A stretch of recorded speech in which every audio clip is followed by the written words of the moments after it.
அனன்யா எங்க வீட்டு பொண்ணு மாதிரி. அதனால தாய்மாமன் வீட்ல இருந்து கொடுக்க வேண்டிய புது துணிலாம் நாங்க தான் கொடுப்போம்.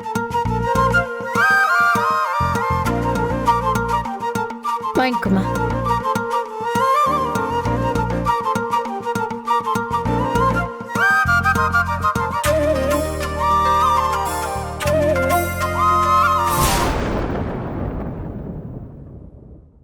அப்படியே ஒரு செல்ஃபி எடுக்கலாம், எல்லாரும் சேர்ந்து செல்ஃபி எடுக்கலாம். விஸ்வா ஒரு நிமிஷம் இருப்பா. அனன்யா ஒரு நிமிஷம் எந்திரி, பூவை தட்டி விட்டுடலாம்.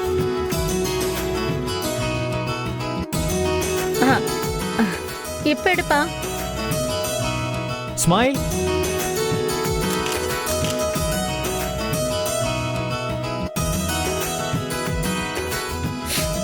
ரிசப்ஷனுக்கு டைமுக்கு எல்லாருமே மண்டபத்துக்கு போகணும். இத பாரு, நீ போய் நல்லா தூங்கி ரெஸ்ட் எடுத்துக்கோ, இல்லனா ஃபேஸ் எல்லாம் டல்லா இருக்கும். ஆமாமா, சீக்கிரம் கிளம்பலாம், டைம் ஆகுது. நிறைய வேலை இருக்கு. சரியா, நீ நல்லா ரெஸ்ட் எடுத்துக்கோமா. சரி, வாங்க சாப்பிட போவோம். வாங்க வாங்க. சரி. அப்படியா? சரி வாங்க. பாட்டி.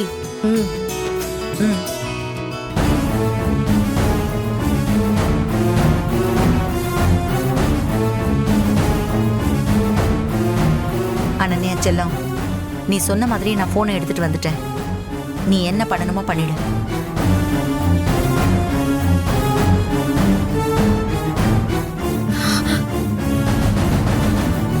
என்ன பாட்டி, போன்ல இருந்த எல்லா போட்டோமே காணுமே.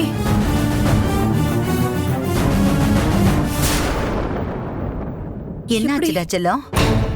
பாட்டி, போன்ல இருந்த போட்டோஸ் எதுவுமே காணும் பாட்டி, எல்லாமே டெலீட் ஆயிடுச்சு. நல்லா பாரு செல்லம், நீ எடுத்த போட்டோ உனக்கு தெரியாம உன்னோட போன்ல இருந்து எப்படி டெலீட் ஆகும் சொல்லு. ஐயோ பாட்டி, சத்தியமா பாத்துட்டேன் பாட்டி. போன்ல இருந்த ஒரு போட்டோவையும் காணும், எல்லாமே டெலீட் ஆயிருக்கு பாட்டி. வாங்க சம்பந்தி, போயிட்டு வாங்க. வாங்க. வரோம் போயிட்டு வரோம். வரோம் பரசி.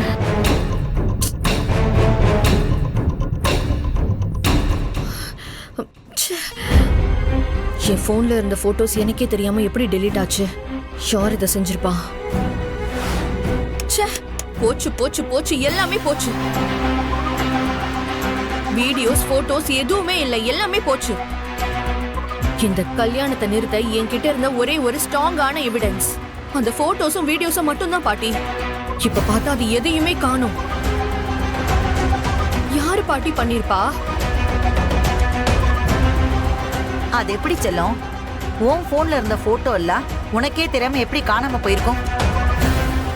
வேற யாருமே போனை எடுக்கல, நான் தான் அதை கொண்டு வந்து உங்ககிட்ட கொடுத்தேன். பாட்டி, நீங்க என் போனை சார்ஜ்ல இருந்து எடுத்து அதை நீங்க ஏதாச்சும் பண்ணீங்களா?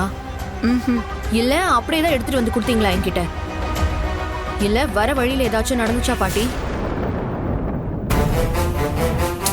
என்ன யோசிச்சுட்டு இருக்கீங்க? அது நானு சார்ஜ்ல இருந்து போனை எடுத்துட்டு வந்தேனா, அப்படியே தான் கீழே நடந்து வந்தேன்.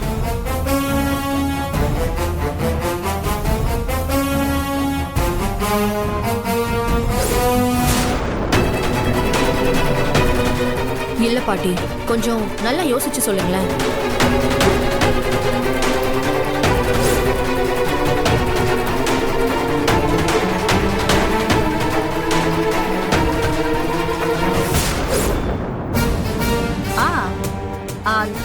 நான் போன் எடுத்துட்டு வரும்போது நடுவில் ஒரு மெசேஜ் வந்தது. அதுல என் கை தெரியாம பட்டு ஓபன் ஆயிடுச்சு. அதுக்கப்புறம் அப்படியே வச்சிருந்து உங்ககிட்ட கொண்டு வந்து கொடுத்துட்டேனே போனை. எனக்கு என்னமோ அன்பரசி தான் இந்த வேலையை பண்ணிருப்பாளோன்னு தோணுது. கரெக்ட் தான்.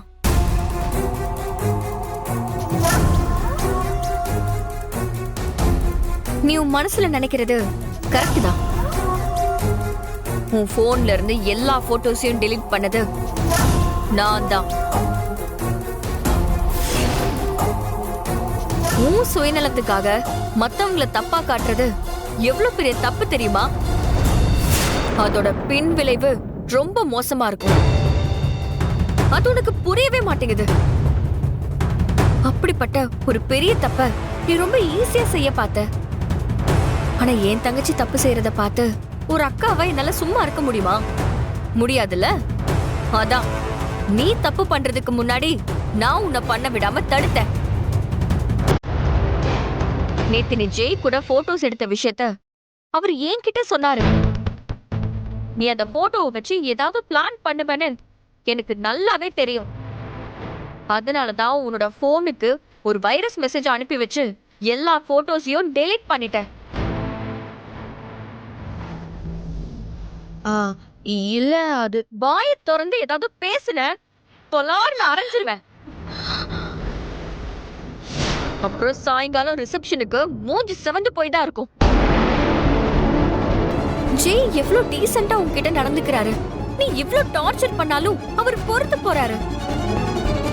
எல்லாம் எதுக்காக?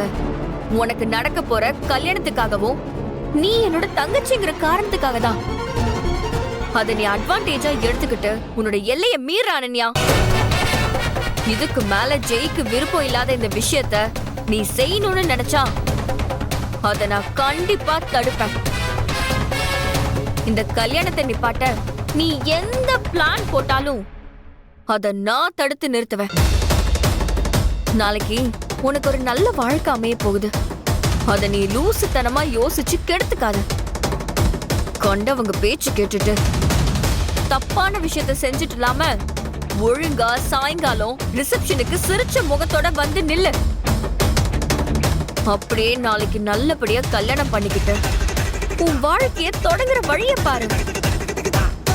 நான் மறுபடியும் உன்கிட்ட இத சொல்லிக்கிட்டே இருக்க மாட்டேன்.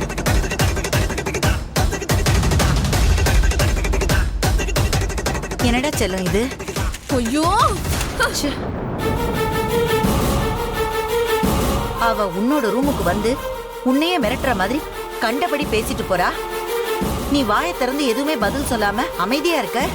திரும்ப பேசுறதுக்கு இது சரியான டைமே இல்ல பாட்டி. எப்படியும் இந்த கல்யாணம் நடக்க போறதே கிடையாது. இதை எப்படி தடுத்து நிறுத்தணும்னு இந்த அனன்யாக்கு தெரியும் பாட்டி. கல்யாணம் நின்னதுக்கு அப்புறம் அந்த அன்பரசி கிட்ட எல்லாத்துக்கும் சேர்த்து நான் பதில் சொல்லிக்கிறேன்.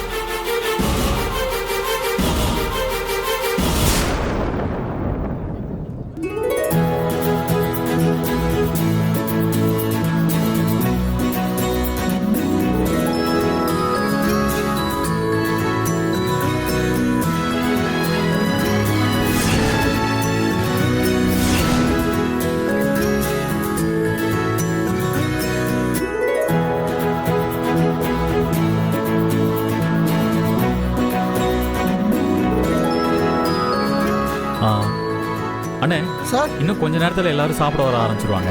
யார் என்ன கேட்டாலும் எல்லாத்தையும் கொடுத்துருங்க. சாப்பாடு விஷயத்துல யாரும் எந்த குறையும் சொல்லிடக்கூடாது. ஓகேவா? ஓகே சார், அப்படியே பண்ணிடலாம். நீ ஒன்றும் கவலைப்படாதடா, நான் இங்கே தான் இருக்கேன், நான் பார்த்துக்கிறேன். அண்ணே என்னண்ணே நீ ரிசப்ஷனுக்கு வரலையா? இல்லடா, இங்க இருந்து இதெல்லாம் கவனிச்சுக்க கண்டிப்பா ஒரு ஆள் வேணும். அதனால நானே இங்க இருந்து பார்த்துக்கிறேன். அண்ணே என்னண்ணே நீ அங்க வந்தாதான் நம்ம சொந்தக்காரங்க யார் யாருன்னு தெரிஞ்சுக்க முடியும். இல்லடா, நான் அங்க வந்தனா எப்படியும் அனன்யாவை ஃபேஸ் பண்ண வேண்டியது இருக்கும். அவ என்ன பார்த்தாலே கண்டிப்பா ஏதாவது வீம்புக்குன்னே யோசிப்பா. அதனால நான் இங்கேயே இருந்து இங்க இருக்கிற வேலைகளை பார்த்துக்கிறேன்டா. நீ ஒன்றும் கவலைப்படாத, நீ போய் மற்ற வேலைகளை பாரு போ. சரி சரிடா, ஓகே.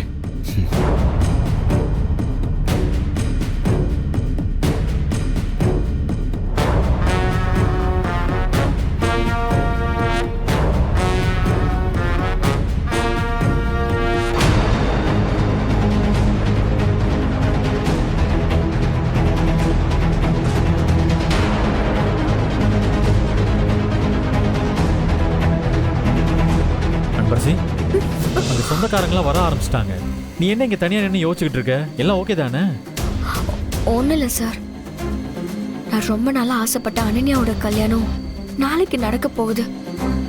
அதுல எந்த பிரச்சனையும் வராம இருக்கணும். முக்கியமா அனன்யா எந்த பிரச்சனையும் பண்ணாம இருக்கணும். அப்படி இருந்தாலே இந்த கல்யாணம் ஈஸியா முடிஞ்சிடும் சார். ஓ, அப்ப இதை யோசிச்சுதான் நீ மனசை போட்டு குழப்பிக்கிட்டு இருக்க? ஆமா சார், இந்த கல்யாணம் மட்டும் நல்லபடியா முடிஞ்சா போதும். அதுக்கப்புறம் அவ வாழ்க்கைனா என்னன்னு புரிஞ்சுப்பா. அது வரைக்கும் எந்த பிரச்சனையும் வராம இருக்கணும். இதுதான் என் மனசுக்குள்ள ரொம்ப நேரமா ஓட்டிக்கிட்டு இருக்கு சார்.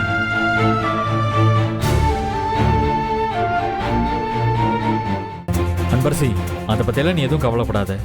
இந்த கல்யாணம் நல்லபடியா நடக்கும்.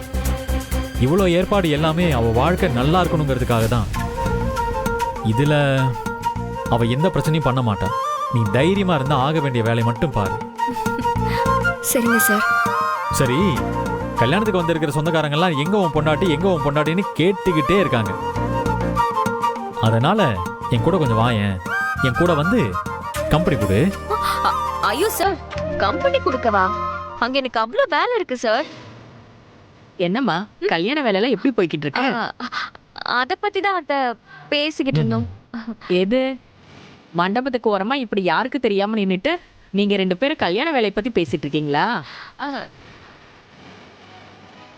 அன்பரசி, உங்ககிட்ட ஒரு முக்கியமான விஷயத்தை பத்தி சொல்லணுமா? அதுக்காக தான் நான் உன்னை மண்டபம் ஃபுல்லா தேடிட்டு இருக்கேன். ஐயோ, சொல்லுங்க அத்தை. கவினோட அத்தை ராஜேஸ்வரி கல்யாணத்துக்கு வந்துட்டு இருக்காங்க. அவங்க இன்னும் கொஞ்ச நேரத்துல வந்துடுவாங்க. அவங்க கொஞ்சம் இல்லம்மா, அவங்க நிறையவே மரியாதை எதிர்பார்ப்பாங்க. இப்ப நடக்கிற ரிசப்ஷன்ல இருந்து நாளைக்கு கல்யாணம் முடியற வரைக்கும் அவங்களுக்கு கடுகளவு கூட எந்த ஏமாற்றமோ மரியாதை குறைவோ இல்ல மன கஷ்டமோ ஏற்படுற மாதிரி நாம நடந்துக்க கூடாது. அப்படி நான் சொன்ன இந்த விஷயத்துல ஏதாவது ஒண்ணு நடந்தா கூட அப்புறம் இந்த கல்யாணமே நடக்காது. ஐயோ, ஆ, என்ன இது புது பிரச்சனையா இருக்கு? ஏங்க என்ன சொல்றீங்க? யார் அவங்க? ஏன் அந்த மாதிரி? இங்க பாருங்க தம்பி, அவங்க வந்ததுக்கு அப்புறம் இந்த மாதிரி எல்லாம் எதுவும் கேட்டுட்டு இருக்காதீங்க. அப்புறம் பிரச்சனை ஆயிரும். முதல்ல இந்த மாதிரி கேள்வி கேட்கணும்னு யோசிக்கிறத நிப்பாட்டுங்க. நான் சொன்னதை மட்டும் மைண்ட்ல வச்சுக்கிட்டு அவங்களுக்கு இந்த கல்யாணத்துல எந்த குறையும் வராம பாத்துக்கோங்க. சரிங்க அத்தை. அன்பரசி, இதை ஏன் நான் உங்ககிட்ட வந்து சொல்றேன்னா, இந்த கல்யாணம் பேசி முடிச்சதுல இருந்து இப்ப வரைக்கும் நீதான் பொறுப்பா இருந்து எல்லா வேலையும் பார்த்துட்டு இருக்க. அது மட்டும் இல்லாம இத உன்கிட்ட சொன்னாதான் சரியா நடக்குன்னு எனக்கு தெரியும். அதனாலதான் உன்கிட்ட வந்து நான் சொல்றேம்மா. நீதாம்மா இந்த விஷயத்த உங்க வீட்டுல இருக்கிறவங்க கிட்ட பக்குவமா எடுத்து சொல்லி கவினோட அத்தை இந்த கல்யாணம் முடியற வரைக்கும் அவங்க மனசு நோகாம பார்த்து நடந்துக்க சொல்லணும். சரிங்க அத்தை. இன்னும் 5 நிமிஷத்துல அவங்க இங்க வந்துடுவாங்க. நீ வரவேற்கிறதுக்கு ரிசப்ஷன்ல போய் நில்லுமா.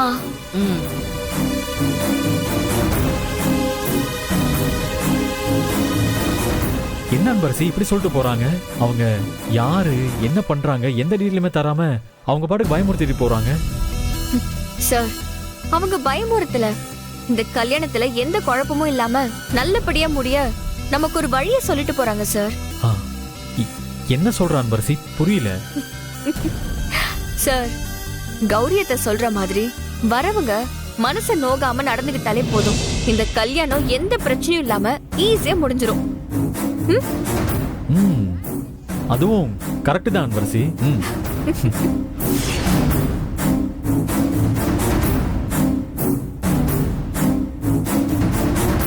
ஓஹோ, இதுதான் விஷயமா? அந்த ஆண்டவனா பார்த்து இந்த கல்யாணத்தை நிறுத்த எனக்கு ஒரு புது வழியை கொடுத்துருக்கான். இந்த வாட்டி என்னோட பிளான் மிஸ்ஸே ஆகாது. இந்த ராஜேஸ்வரியை வச்சே இந்த கல்யாணத்தை எப்படி நிறுத்துறேன்னு மட்டும் பாரு அன்பரசி, பாரு.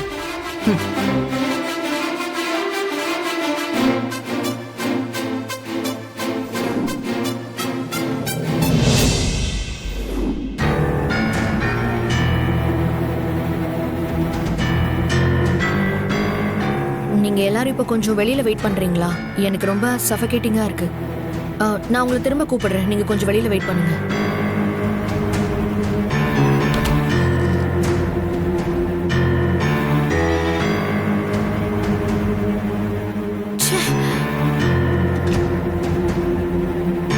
ஒவ்வொரு பிளானும் இப்படி ஃப்ளாப் ஆயிட்டே இருக்கு.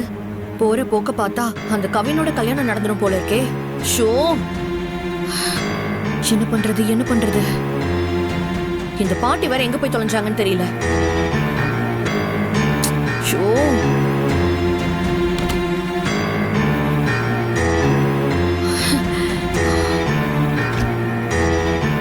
என்ன அனன்யா இது?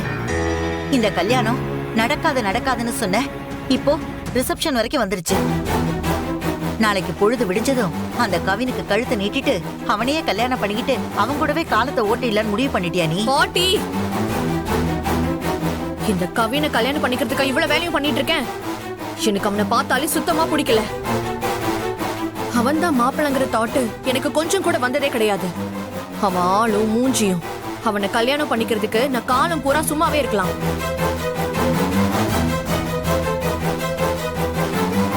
எனக்கு என்ன ஆச்சுன்னே தெரியல பாட்டி.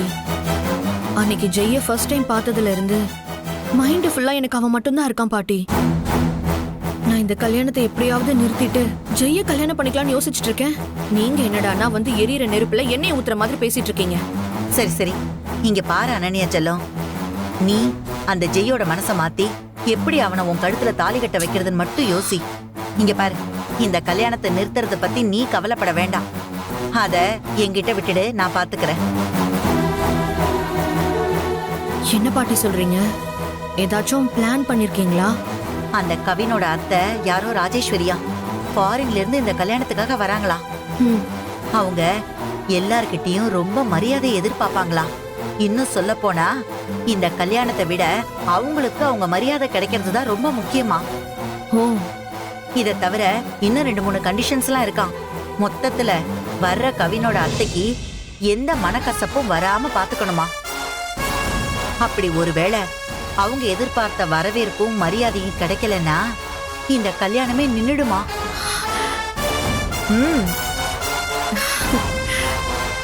இத அந்த கௌரியே வந்து அன்பரசி கிட்ட சொல்லிருக்கா. அன்பரசி இப்போ எந்த தப்பு நடந்துடக்கூடாதுன்னு அந்த ராஜேஸ்வரியை கவனிக்கிறதுக்கு என்ன பண்ணணுமோ அதுக்கு தயாராயிட்டு இருக்கா. இங்க பாரு செல்லம், நீ எதுக்கும் கவலைப்படாத.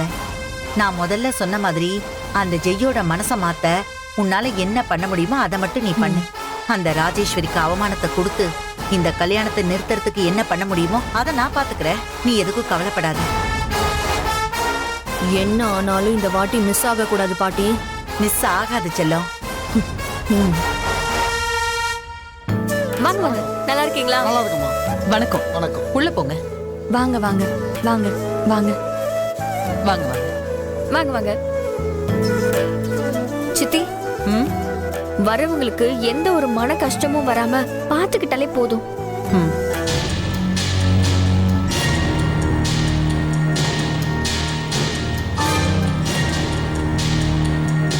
உள்ள போங்க. ஓ, நீ இங்கதான் இருக்கியா? வர்ற ராஜேஸ்வரிய வாசல்லையே மடக்கி ஐஸ் வச்சு பால்லே 6 அடிக்கலான்னு பாக்குற. நீ அங்க இருந்தா தானே ராஜேஸ்வரி உபசரிக்க முடியும். இரு, முதல்ல உன்னை அங்கிருந்து அனுப்புறேன்.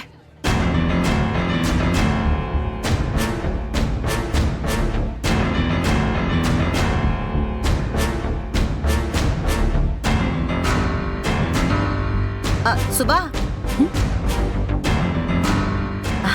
சொல்லுங்க பாட்டி. அது உன்கிட்ட அன்பரசி அனன்யாவோட நகையை எங்க வச்சிருக்கேன்னு ஏதாச்சும் சொன்னாளா? இல்லையே பாட்டி, ஏன் என்னாச்சு?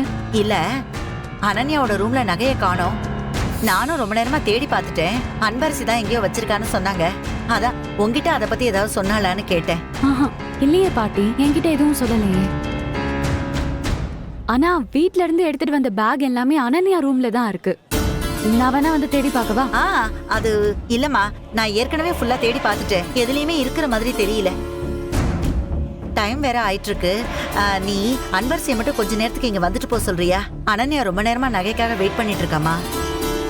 சரிங்க பாட்டி, நான் அன்னைக்கிட்ட சொல்லி அவங்க அனன்யா ரூமுக்கு வர சொல்றேன். சரிம்மா.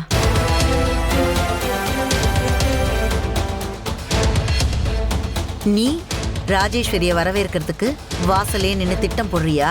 இரு, உன்னை எப்படி அங்கிருந்து துரத்துறேன்னு மட்டும் பாரு.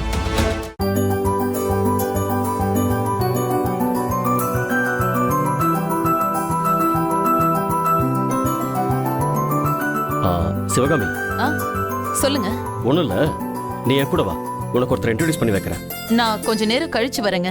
இப்பதான் நம்ம சொந்தக்காரங்க எல்லாரும் வந்துட்டு இருக்காங்க. பாவம் அன்பரசி மட்டும் இங்க தனியா இருப்பா. நானும் இங்க இல்லைன்னா தப்பா இருக்கும். இல்ல, என்னோட காலேஜ் ப்ரொஃபசர் ஒருத்தர் வந்திருக்காரு. அவர் இது வரைக்கும் உன்னை பார்த்ததே இல்லை. உன்னை பார்க்கணும்னு சொன்னாங்க. ஒரு நிமிஷம் வந்துட்டு போ. அன்பரசி தான் இங்க இருக்கால, அவ பார்த்துப்பா. சரி வரேங்க. அன்பரசி, நீ கொஞ்ச நேரம் பாத்துக்கோ, நான் வந்துடுறேன். சரிங்க சித்தி, நீங்க போயிட்டு வாங்க. வாங்க.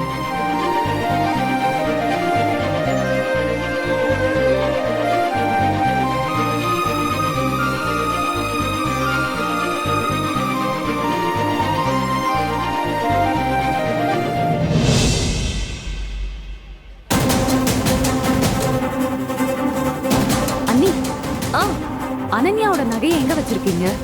அனன்யா நகையா? எல்லாம் அனன்யா ரூம்ல தான் இருக்கு. இல்ல அண்ணி, அங்க எல்லாம் தேடி பார்த்துட்டாங்களாம், எங்கேயும் இல்லைன்னு சொல்றாங்க. இல்லையா? வேற எங்க போகும் சுபா? அங்கதான் இருக்கோம். நல்லா தேடி பார்க்க சொல்லு. ஐயோ அண்ணி, நானும் சொல்லி பார்த்துட்டேன். நீங்க கொஞ்சம் போய் பார்த்து வச்ச இடத்துல இருந்து எடுத்து கொடுத்துருவாங்க. ஐயோ, டைம் வர ஆச்சே. இந்த நேரத்துல அத்தை சொன்னவங்க வந்தாங்கன்னா அவங்கள வர வைக்கிறதுக்கு ஆளே இல்லாம போயிருமே. சித்தியையும் அப்பா வந்து கூட்டிட்டு போயிட்டாரு. இப்ப என்ன பண்றது? என்ன நீ யோசிச்சுட்டு இருக்கீங்க? போங்க, போய் சீக்கிரமா நகையை எடுத்து கொடுத்துட்டு வாங்க. இல்லைன்னா நகையை காணோன்னு அதுக்கு தேவையில்லாம டாக் வரும். சரி, நான் போய் பாக்குறேன், நீங்க இரு.